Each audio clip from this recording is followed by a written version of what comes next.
예수님의 전도는 한마디로 뭐라고요? 나를 따르라. 나를 따르라. 따라서 나를 따르라.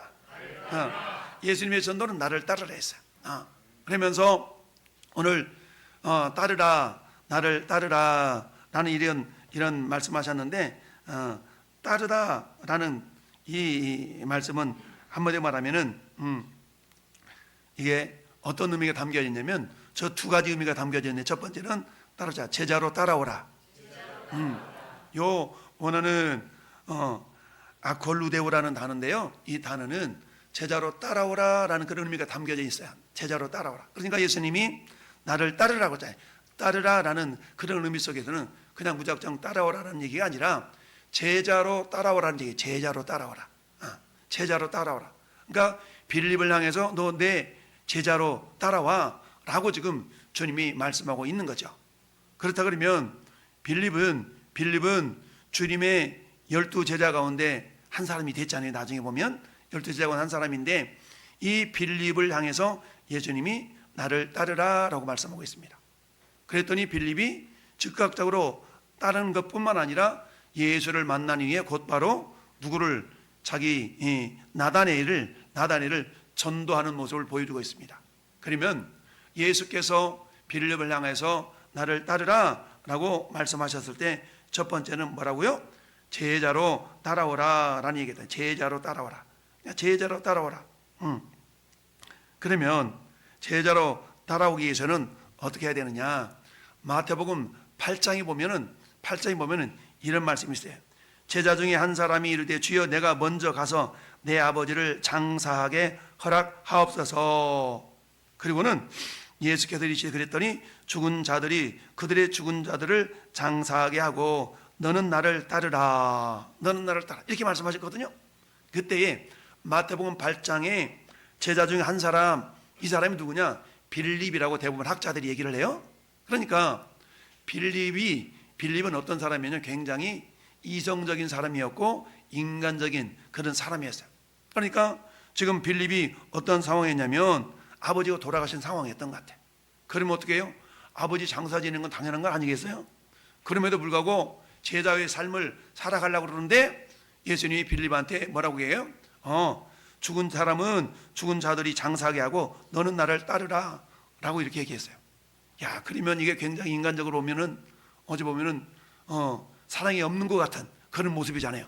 아버지가 돌아가셨음에도 불구하고 죽은 자들은 죽은 자들이 장사하게 하고 너는 나를 따르라 이렇게 얘기하고 있어요. 그러면 뭐예요? 빌립은 지금 살아있는 자예요? 살아있는 자예요? 살아있는 자라는 얘기죠. 여기서 죽은 자는 죽은 자가 장사하게 하라는 말은 한마디로 하면 뭐예요? 이 육체적으로 죽은 사람은 영적으로 죽은 사람이 장사하게 하라는 얘기죠. 그렇게 하라는 얘기입니다. 우리가 그런 일 있지 않습니까? 우리가 주일날 사업장 여는 사람이 있어요. 사업장 여는 사람이. 근데 사장님은 예수 믿는 사람이야. 근데 종업원들은 예수 안 믿는 사람이야. 그런 경우 있죠? 사장은 예수 믿는 사람인데 종업원이 예수 안 믿는 사람이야. 그럼 어때? 보통 우리가 주일날 사업장 문 열지 말고 온전하게 예배하라 이렇게 가르치는데 주일날 꼭 열어야 되는 그런 사업장들 있을 수도 있거든요. 그렇잖아요. 그럼 어떻게 돼요? 사장님은 주일날 가서 예배 드리러 가는데 종업원들한테 뭐라고 해요? 너희들 잘 보고 있어? 이러면서 예배 드리고 와서 이렇게 그런 경우가 있잖아요. 근데 그때 만약에 그 가운데 예수 믿는 종업원이 있으면 너 나 예배 드리러 올 때도 있어 이러면 안 돼. 그러면 문 닫고 가서 같이 가서 예배 드리고 와야 돼. 근데 그 가운데 예수 믿지 않는 사람이 있어. 예수 믿지 않는 사람이 있다면 그 사람에게 대신 어찌 보면은 대신 보고 있어 이렇게 그렇게 할 수도 있는 상황이긴 하지만, 근데 어차피 우리가 그 사람도 전도해서 예수 믿게 해야 되지 않겠어요? 할렐루야. 다음 주에 떡갈살이 많은가 봐. 이렇게 막 떡소리가 많이 나. 그래서 그런 상황인데 이 빌립을 예수님 만나가지고 나를 따르라고 했는데, 따르라는 말은 한마디로 말하면 제자로 따라오라는 얘기입니다. 그러면 제자로 따라오기 위해서는 뭐 해야 돼요? 비록 육신의 부모님이라 할지라도 우선순위에 있어서 제자로 따라가려고 하면 그러나 정적인 부분, 육신의 정적인 부분도 단절할 수 있어야 된다는 것을 상징적으로 표현한 내용이에요. 근데 그런 상황 가운데 예수님이 빌립을 제자로 부르셨다라는 얘기입니다. 그러면 지지난주에 오후 예배 때 누가복음 14장을 본문으로 설교했는데 제자가 되려면, 제자에게를 가기 위해서는, 자, 예수님이 누가복음 14장에 대해서 나의 참 제자가 되는 그런 길을 보여주시기 위해서 예화로 들으면서 내 참 제자가 되려면 이렇게 말씀하셨어요. 물은 내게 오는 자가 부모와 처자와 형제와 자매와 더욱이 자기 목숨까지 미워하지 아니하면 능히 내 제자가 되지 못하겠고, 미워한다고 그래가지고 이런 미워함을 말하는 게 아니에요. 주님을 사랑함에 있어서 주님보다 더 사랑하는 마음을 이렇게 뒤로 놓고 뭐라고 하냐면 정리정돈을 잘한다, 이런 의미로서 따라오라라는, 미워한다는 그 개념 속에는 정리정돈을 잘해서 우선순위를 잘 정리한다, 이런 의미로 제가 여러분에게 설명을 드렸었어요. 그러니까 형제도 미워하고 부모도 미워하고 심지어는 자기 목숨까지도 미워하라, 그렇다고 해서 미워한다는 것은 우리가 생각하는 그 미워한다는 의미를 우리가 받아들이면 되는 게 아니고, 그때 제가 뭐라고 설명을 드렸냐면 2주 전에 설교에서 하나님을 가장 앞에다 두는 그런 우선순위 두는 모습, 이렇게 정리정돈해서 잘 이렇게 정리정돈해서 우선순위를 잘 놓는 그 모습을 미워한다라고 표현했다 그랬어요. 생각이 나는 몰라. 이게 그 다음에는 또 뭐라고 그랬냐, 14절 27절에는 누구든지 자기 십자가를 지고 나를 따르지 않는 자도 능히 내 제자가 되지 못하겠다. 그러면 예수님이 빌립에게 나를 따라오라 라고 하시는 그 한 말씀 속에, 따라오라라는 그 단어 속에는 이런 내용들이 함축이 되어져 있다는 거예요. 무엇보다도 우선순위를 예수님께 둘 수 있겠냐? 그렇다면 나를 따르라, 이런 의미거든요. 전 여러분들은 예수님의 제자입니다. 할렐루야. 그럼 우리도 역시 마찬가지예요. 우리는 모든 삶의 우선순위를 어디에다 두는 거예요? 예수님께 두는 겁니다. 할렐루야. 그럼 이 시간은 뭐 하는 시간이에요? 예배하는 시간이란 말이죠. 그러면 이 시간 예배하는 시간인데, 전에 여러분 적어도 어떤 사람들이에요? 예배하는데 가장 우선순위를 두는 사람이에요. 이런 사람을 제자라고 할 수 있다는 겁니다. 할렐루야. 그럼 이 자리에 이 시간 예배 시간임에도 불구하고, 예배 시간이 불구하고 예배 자리 없다는 얘기는 뭐예요? 나는 아직 제자의 자리까지는 아니다는 얘기죠.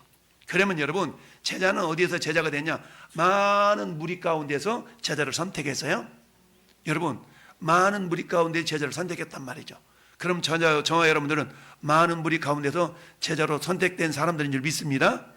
근데 제자 가운데서도 참 제자가 있어요. 참 제자가 있단 말이죠. 여러분, 예수님이 이제 나 십자가에 잡혀 돌아가 죽어야 돼, 그리고 부활해야 돼, 이렇게 말씀하시니까 많은 제자들이 주님을 떠났다고 그랬어. 그랬더니 예수님이, 야, 니네들도 떠날래? 니네들도 갈래? 그랬더니 주님의 제자 베드로를 위시한 제자들이 뭐라고 해요? 영생의 말씀이 계시오매 우리 어디 갑니까? 이렇게 대답한 제자들이 참 제자란 말이에요. 할렐루야. 그러면 전 여러분들은 무리 가운데서 그래 나 예수 믿어요 하고 해서 제자의 무리로 들어왔어요. 근데 제자의 무리 가운데도 어떤 제자가 있다고요? 참 제자가 있어요. 참 제자. 여러분, 예수님의 12제자가 있었어요. 12제자가 있는데 이 12제자 가운데 12제자도 세 부류로 나눠져요. 세 부류로 나눠져. 12제자가 있었는 세 부류인데 한 부류는 어떤 부류? 제자임에도 불구하고 예수님을 팔아먹는 사람이 있어요. 누구예요? 가룟 유다는 예수님을 팔아먹잖아요. 그리고 어때요? 나머지 11제자 가운데 어떤 제자가 있어요? 예수님이 가는 곳곳마다 함께 가는 제자가 있어. 예수님이 가는 곳곳마다 함께 가는 제자가 있어. 누구예요? 베드로, 요한, 야고보는 예수님이 가는 곳곳마다 함께 갔어요. 할렐루야. 나머지 8명의 제자는 어때요? 8명의 제자는 예수님이 겟세마네 동산에서 기도할 때도 예수님이 이 12제자 데리고 갔잖아요. 근데 12제자 가운데서 베드로, 요한, 야고보만큼은 어때요? 자기가 가장 가까운 곳으로 가서 같이 기도했어요. 나머지 9명의 제자는 너 여기 있어. 그리고 베드로, 요한, 야고보는 야 같이 가자 하고 깊이 더 들어가서 예수님이 같이 기도하자고 그랬어요. 이처럼 예수님이 12제자 가운데 가룟 유다 예수님을 팔아먹은 제자였고요. 나머지 9명도 열심히 충성했지만 그래도 그 가운데 예수님이 스스로가 참 제자라고 여겼던 사람은 베드로, 요한, 야고보예요. 할렐루야. 네, 베드로, 요한, 야고보예요. 그래서 이 세 제자를 주님이 어디든지 함께 데려갔어요. 심지어는 변화산상 가장 하나님의 영광을 경험할 수 있는 그곳에도 베드로, 요한, 야고보만 데려갔잖아요. 이들은 뭐예요? 참 제자에 속한 사람이라고 우리가 볼 수가 있습니다. 그런데 이들은 성령이 아직 임하기 전이잖아요. 이들은 사도행전 1장과 2장에 가면서 이들은 성령이 충만하게 임한 이후에는 그들이 전부 다 순교의 길을 걸어간 제자들이에요. 성령이 임하기 전에도 주님이 참 제자로 불렀던 베드로, 요한, 야고보만큼은 정말 가까운 그런 어떤 지근거리에서 주님과 동행하는 그런 삶을 살았어요. 자, 제자로 따라오라는 얘기는 이처럼 내 형제 자매까지도 내가 어떨 수 있는, 주님보다 놔두고도 우선순위를 놓을 수 있는 그런 사람들이 뭐라? 주님의 참 제자가 될 수 있다는 얘기입니다. 할렐루야. 그리고 두 번째, 제자가 되었다면 이제 뭐 해야 된다? 따라서 예수님을 본받으라. 이제 제자가 되었다면 예수님을 본받는 겁니다. 예수님은 3년 6개월 동안에 제자들과 동고동락을 했잖아요.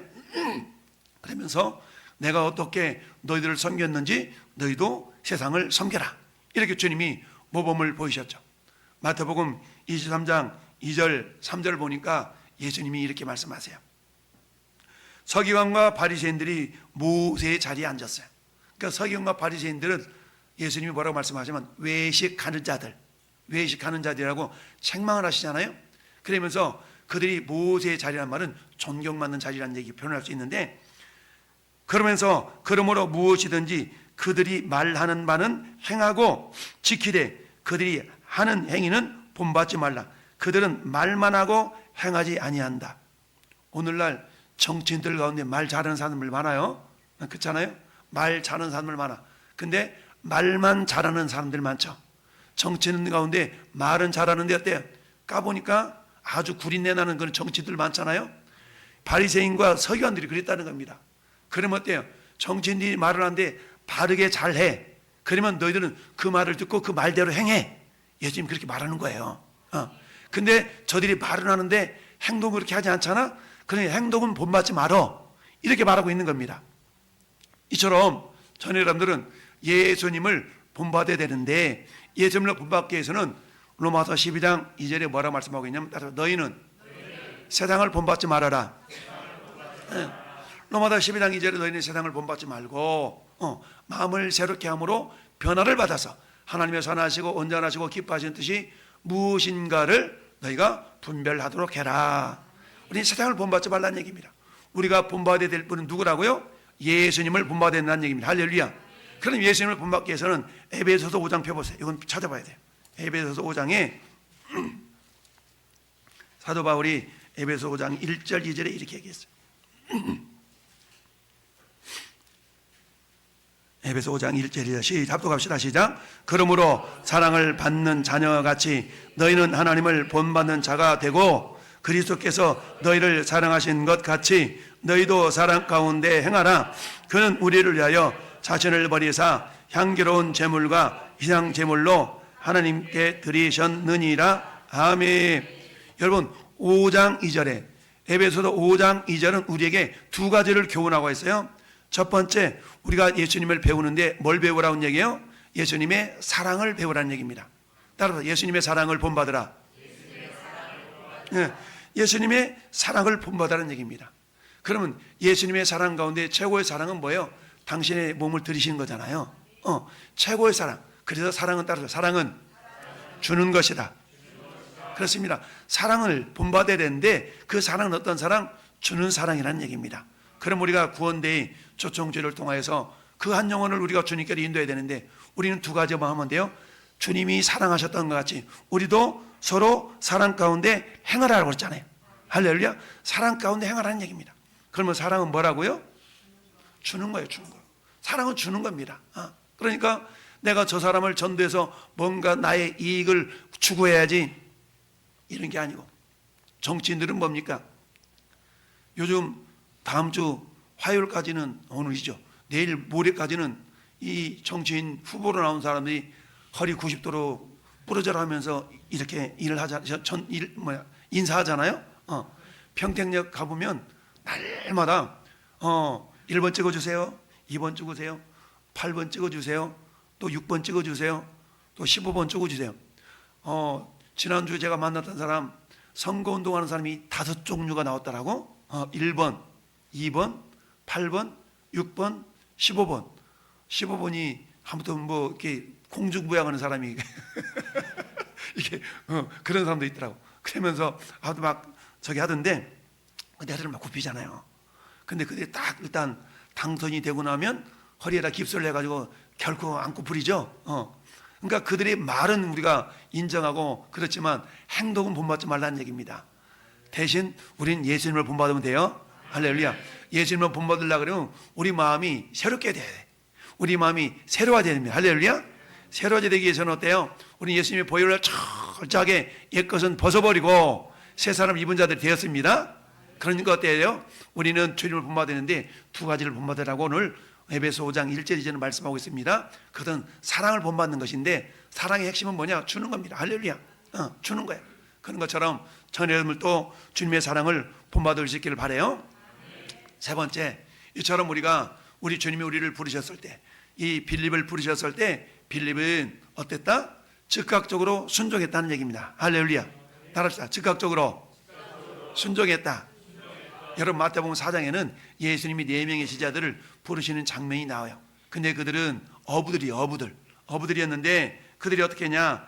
갈릴리 해변에 다니시다가 베드로라 하는 시몬과 그 형제 안드레가 바다에서 그물을 던지는 걸 보시니 그들은 어부나 말씀하시니 나를 따라오라 내가 너희를 사람을 낚는 어부가 되게 하리라 하시니 따르자 그들이 곧 그물을 버려두고 예수를 따르니라. 그렇죠. 그러니까 예수님이 달랑 한 번만 딱 부르셨던 건 아니에요. 오늘 요한복음에는 안드레아가 베드로를 이렇게 전도해서 예수 믿게 한 내용이 나오잖아요. 예수님 믿었지만 아직 주님의 제자로 이렇게 따라갔던 건 아니에요. 그래서 마태복음 4장에는 그런 베드로와 안드레를 주님이 제자로 부르는 내용이 나오는데 그때 주님이 불렀더니 이들이 곧 그물을 버려두고 예수님을 따랐다는 얘기입니다. 할렐루야. 네. 여러분 또한 22절에는 누구를 따르냐? 가시다가 두 형제 곧 세베다들 야고보와 형제 요한이 그의 아버지 세베다와 함께 배에서 그물을 깁는 것을 보시고 부르시니 곧 배와 아버지를 버려두고 예수를 따르니라. 할렐루야. 자, 여러분 버려두고 따랐어.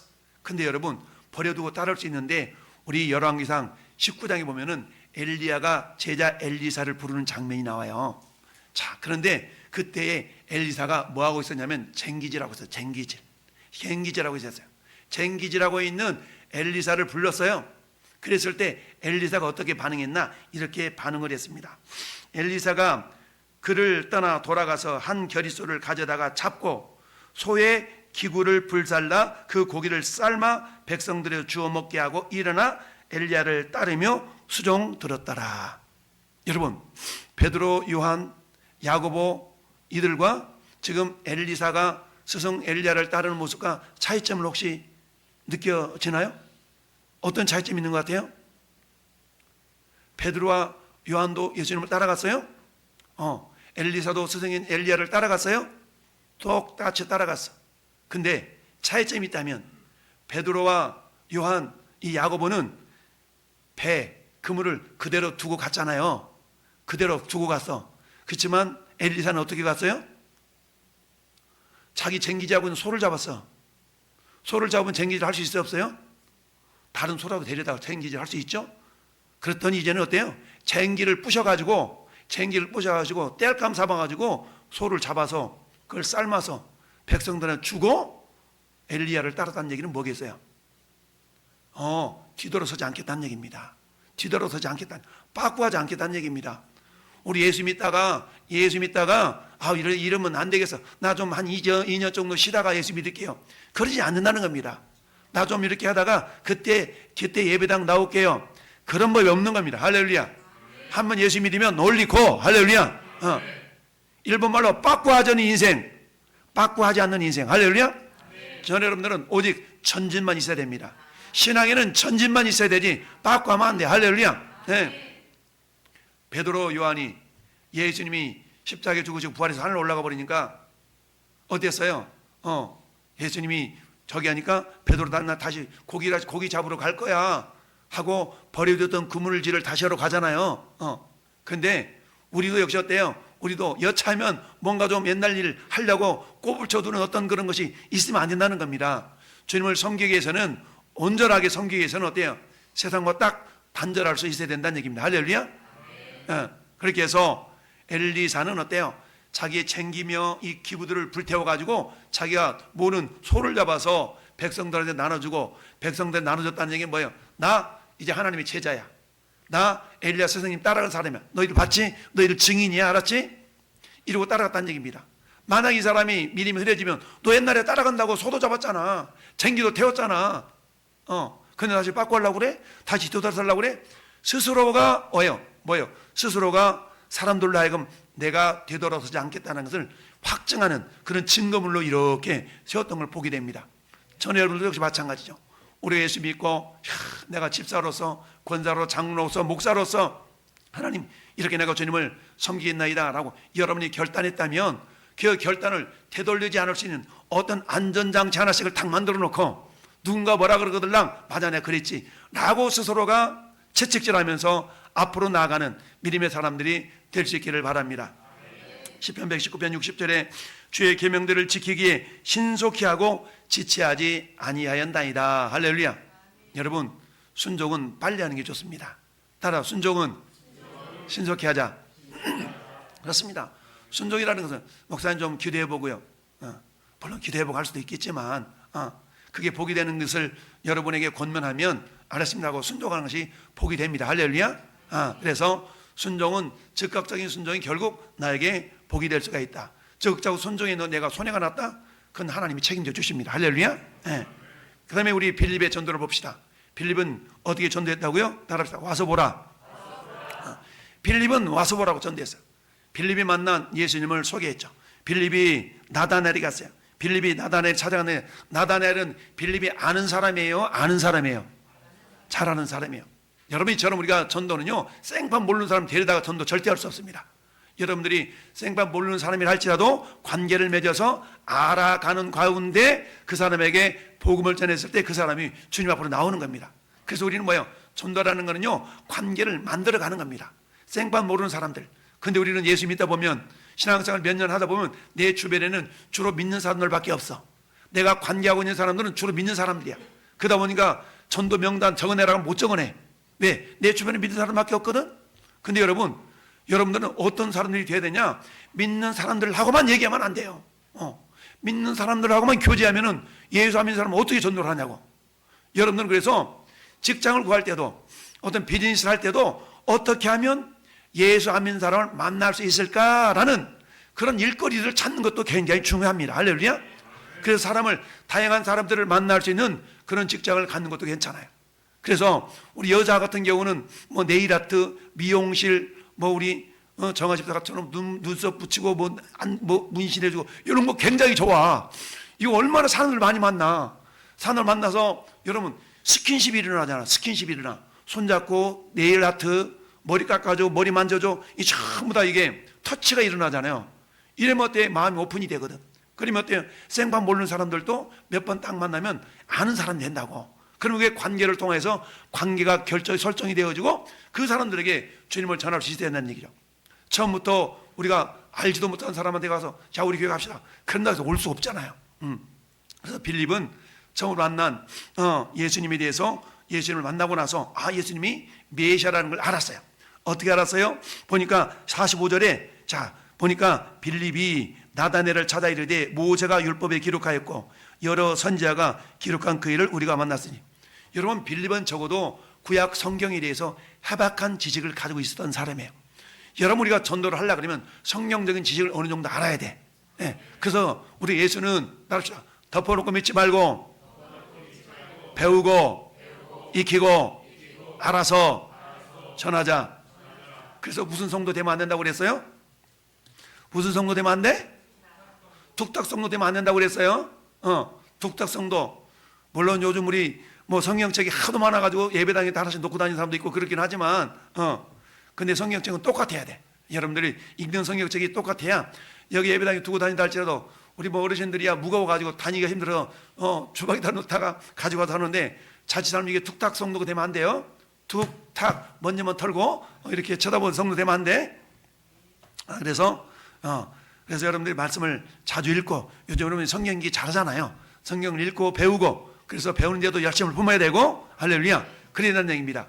근데 빌립은 어때요? 오늘 말씀 45절 말씀 보니까 모세가 율법에 기록하였고, 이 말은 뭐예요? 이미 모세 율법, 이것은 창세기, 출애굽기, 민수기, 신명기 토라를 알고 있었다는 얘기예요. 그리고 어때요? 그리고 여러 선지자가 기록한 그 일을, 여러 선지자가 기록한 성경, 그러니까 선지서도 알고 있었다는 얘기거든요. 이처럼 빌립은 성경을 통하여, 구약 성경을 통하여 메시아가 이 땅에 오시겠다는 내용을 알고 있었다는 얘기입니다. 그 메시아가 바로 누구다? 예수님이라는 얘기죠. 그러니까 뭐 하라는 거예요? 와서 보라는 얘기죠. 근데 이렇게 설명했더니 뭐라고 합니까? 나다나엘이 이르되 나사렛에서 무슨 선한 것이 날 수 있겠느냐. 나다나엘도 적어도 성경 지식이 있는 사람이에요. 그러니까 이 성경 지식이 있는 사람이었기 때문에 이 나사렛 이 지역, 갈릴리 나사렛 지역은 한번에 말하면 그리고 좀 평민이 살고 있는 그 지역이기 때문에 이곳에서 존귀하신 메시아가 오기는 좀 그럴 것 같아. 이런 생각을 가졌던 것 같아요. 그랬더니 빌립이 나다나엘을 향해서 그게 아니고 봐봐, 성경에 봐봐, 여기 보니까 이렇게 있잖아 라고 성경을 통해서 말씀을 했지만 자세히 또 성경을 통해 풀어주는 것이 아니라 그냥 뭐예요? 와봐, 그러면 와봐. 이것은 뭡니까? 따라서 눈높이 전도. 나다나엘의 입장에서 소개하고 있다는 얘기입니다. 다른 말로 하면 눈높이 전도라는 얘기입니다. 그러니까 빌립은 자기가 가지고 있는 성경 지식을 얘기했을 때에 나다나엘이 이해하지 못하고 받아들이지 않았기 때문에 그 다음 단계로 더 성경을 막 구체적으로 하려고 그러지 않았어요. 구체적으로 하려고 그러지 않냐고 뭐 했어요? 그럼 한번 와봐 라고 나다나엘의 눈높이에 맞춰서 이렇게 전도를 한 걸 보게 됩니다. 우리들도 역시 마찬가지예요. 내 주변에 있는 그 누구에게 성경적인 지식이 어느 정도 있다 그러면 여러분 성경을 통해서 전도할 수 있는 거예요. 근데 성경 지식이 하나도 없어. 그러면 성경이 하나도 없다 그러면 뭐 해야 돼요? 여러분들은 다른 방법, 그 사람의 눈높이에 맞춰서 전도를 하는 겁니다. 이를테면 이런 거죠. 우리 교회는 너무너무 분위기가 좋아가지고 아주 사랑이 넘치고, 전혀 복음은 아니지만 어때요? 그런 눈높이에 맞춰서 그 사람이 예배당에 와서 복음을 들을 수 있도록 그 방법을 우리가 사용할 수도 있는 겁니다. 그래서 이 빌립은 두 번째 뭐 했다고요? 눈높이 전도를 했다는 얘기입니다. 세 번째는 아까 말씀드렸던 것처럼 빌립은 어떤 자였다고요? 말씀에 능한 자였다는 얘기입니다. 말씀에 능한 자. 여러분, 우리가 어떤 운동이 됐든 아주 실력이 있어야만이 어떤 방법을 이 방법도 사용할 수 있고 저 방법도 사용할 수 있고 그러거든요. 거기에 실력이 있어야만이 그 방법을 자유자재로 활용할 수가 있는 거예요. 근데 그 방법을 제대로 정통적으로 사용할 수 있는 방법을 모른다 그러면 자칫 잘못하면 편법만 써먹는 거예요. 말씀에 능한 자였기 때문에 이 빌립은 어떤 사람이었어요? 어떻게 해서 말씀이 능한 자가 될 수가 있었어요? 말씀을 열심을 다하여 배웠고 열심을 다해서 익히려고 했던 그런 상황이 있었던 사람이라고 우리가 볼 수가 있는데, 이 빌립이 사도행전 1장에 보면은 이제 마가 다락방에서 예수님의 제자들이 모여서 기도하잖아요. 기도하는 가운데 어때요? 마가복음 사도행전 2장 4절에 성령 충만을 받지 않습니까? 성령 충만을 받아서 결국은 어때요? 주님의 제자들, 목숨 거는 제자들이 됐는데, 우리가 사도행전 8장에 보면은 이디오피아 내시 간다게 내시에게 복음을 전했던 사람이 빌립이잖아요. 이 빌립을 전도하는데, 이 간다게 내시가 광야로 가면서 이디오피아 내시가 광야에서 성경을 읽고 있는데, 성경 어디를 읽었냐면은 이사야서를 읽었어요. 이사야서를 읽기는 읽는데 알고 읽는 게 아니야. 그냥 읽었어. 우리말로 말하면 읽어 제꼈어. 그러다 보니까 하나님의 빌립을, 야, 저렇게 읽어 제끼고 있는 저 내시한테 가가지고 네가 좀 복음을 전해주라 라고 해서 하나님이 빌립을 광야로 보내서 내시를 만나게 하셨네. 그래서 마차에서 올라타서 물어보니까, 야, 너 지금 뭐 읽고 있냐? 여기 읽고 있어요. 그래 좀 알아먹긴 하겠냐? 아이고, 가르쳐주는 사람이면 제가 어떻게 알아요? 라고 얘기를 하니까 빌립이 예수 그리스도에 대해서 풀어서 이렇게 해석해 주는 거예요. 이사야 53장은 예수님에 대한 얘기잖아요. 딱 얘기하니까 세상에나 그럼 나 세례 받고 싶어요 해가지고 가다 말고 세례 받았던 거 아니겠어요? 이처럼 빌립은 말씀에 능한 자였습니다. 저는 여러분도 마찬가지, 그 누구인가 여러분들이 전도를 하려고 그러면 눈높이에 맞도록 전도할 수 있는 방법도 있지만 저는 여러분들은 말씀을 알아야 됩니다. 할렐루야. 그러니까 우리가 덮어놓고 전도하지 말고 말씀을 알아야만이. 여러분, 이단들은요 얼마나 말씀 성경 공부 많이 하는지 몰라요. 우리가 잘 아는 신땡땡 그 이단들은 어때요?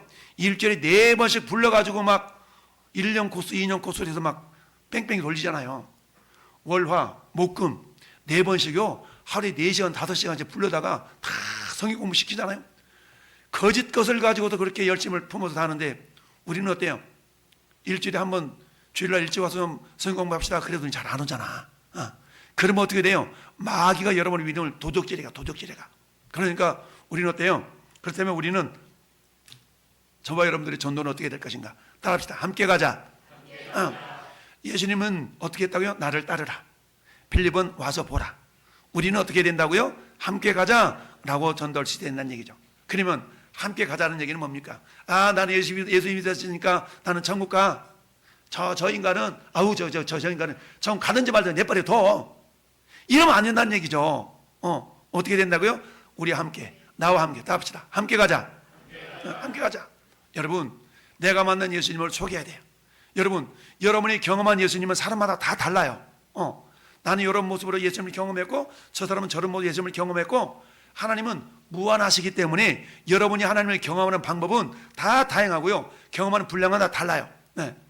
여러분, 3살짜리가 알고 있는 그 무언가, 10살짜리가 알고 있는 그 무언가는 다 달라요. 한 목사가 경험한 하나님과 여러분이 경험한 하나님은 다를 수가 있어요. 그러니까 여러분이 알고 있는 그 하나님을 뭐 하는 거예요? 그냥 소개하는 겁니다. 그러기 위해서는 어때요? 여러분이 하나님이 알아야 되잖아요. 여러분, 음식 막 오늘 음식 점심 메뉴가 뭐예요? 집사님? 카레래. 카레. 우리 정아 집사님이 카레 만들어 본 적 있던가?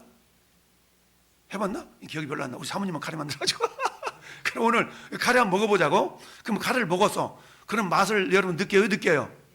카레 맛을 느끼잖아요. 근데 어떤 사람은 그 맛을 이렇게 느끼고 어떤 사람은 저렇게 느끼잖아요. 그러니까 맛을 느끼는 만큼 전할 수 있는 겁니다. 근데 그 맛이라는 것은 말로 해서 안 느껴지잖아요. 그러니까 어떻게 하는 거예요? 먹어봐. 이게 정확한 거예요. 먹어봐. 그런 것처럼 여러분이 만난 예수님을 소개해야 되는데, 그래서 시편 34편 8절에 그렇게 말씀하고 있어요. 따라서 너는 여호와의 선하심을 맛보할지어다. 선하심을 맛보할래. 할렐루야. 맛보한다는 얘기는 경험하라는 얘기죠. 경험하라. 그러니까 경험하기 위해서는 다양한 방법으로 주님을 경험할 수 있는데, 우리는 가장 기본이 뭐예요? 성경 읽다가, 예배 드리다가, 찬양하다가, 기도하다가, 전도하다가, 다양한 방법으로 우리는 하나님을 경험할 수 있어요. 할렐루야.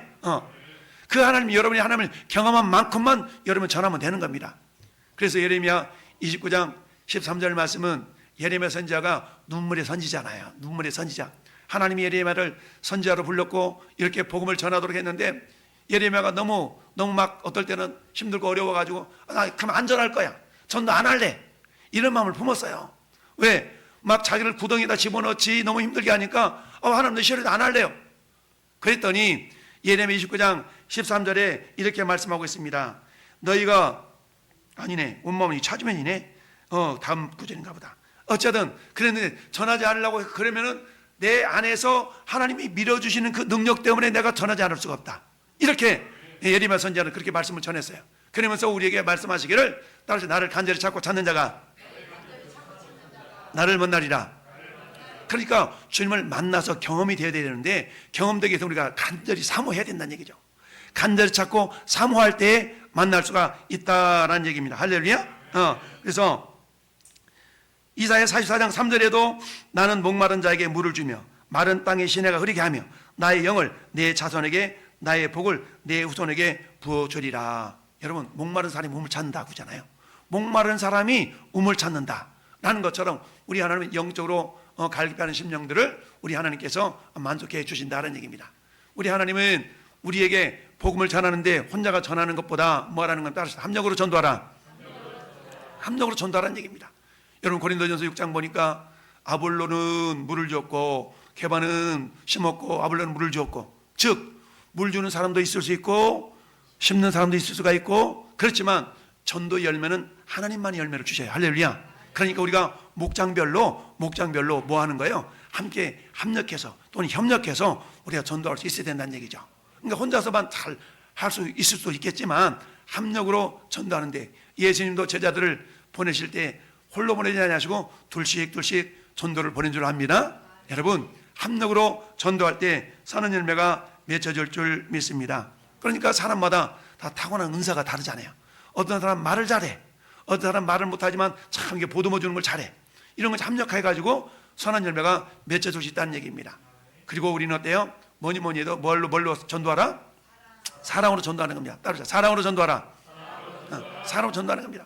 우리가 예수님을 닮는다고 그랬는데 예수님을 닮는 모습을 아까 에베소 5장 2절에 뭐라고 그랬습니까? 주님의 사랑을 닮는 겁니다. 그럼 사랑은 한마디로 말하면 뭐다? 주는 거란 얘기입니다. 주님의 사랑을 닮을 때에 여러분 아가서는요 교회와 성도와의 관계를 가장 적나라하게 표현한 모습인데 솔로몬이 그의 사랑하는 술람미 여인과의 사랑의 모습을 기록한 성경이 아가서에는 하나님이라는 말도 안 나와, 교회라는 말도 안 나와. 그럼에도 불구하고 이 아가서를 통해서 교회와 성도 간에, 교회를 통해서 예수님과 성도 간의 사랑의 관계를 가장 적나라하게 표현해주고 있는 그런 성경이 아가서입니다. 아가서 2장 10절에 이렇게 표현하고 있습니다. 따르자. 사랑하는 자여 일어나 함께 가자.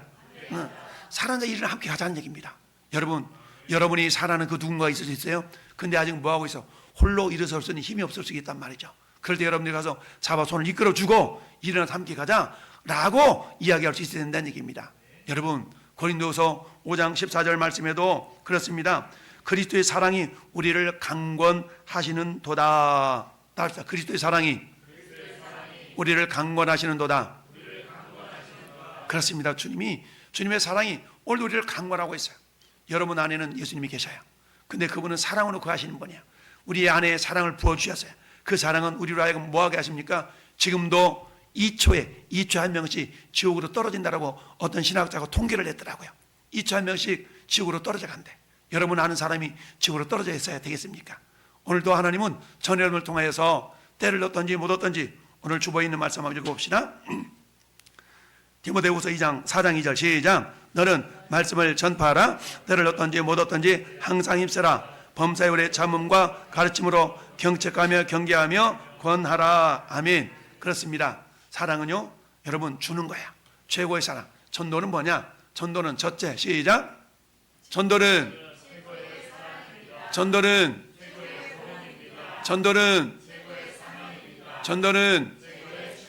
그렇습니다.